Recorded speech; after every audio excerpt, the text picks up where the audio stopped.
Questo servizio è offerto da FDL Studio, siti internet per la tua azienda.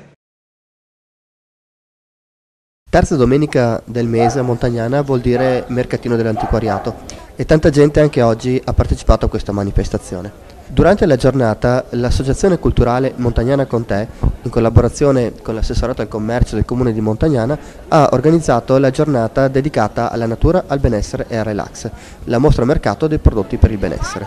Giornate come queste aumentano la visibilità del nostro paese e ci fanno anche crescere a livello turistico.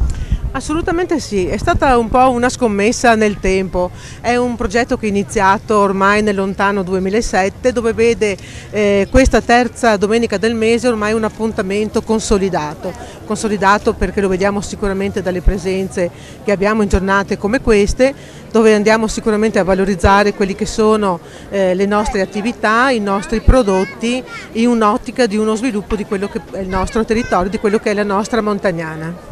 La giornata di oggi si intitola Natura, benessere e relax. Sicuramente è un argomento interessante in questo mese di marzo, dove andiamo a configurare e la degustazione del risotto alle erbette, pertanto un alimento sicuramente leggero, un prodotto che sicuramente possiamo andare a individuare andando a raccogliere le erbette nel nostro campo, nei nostri orti, oltre che andare a individuare per i bambini attività di costruzione di fiori ecologici, pertanto andiamo a coinvolgere sia il mondo enogastronomico, che i ragazzini più piccoli. Abbiamo visto anche dei camper oggi nella nostra città.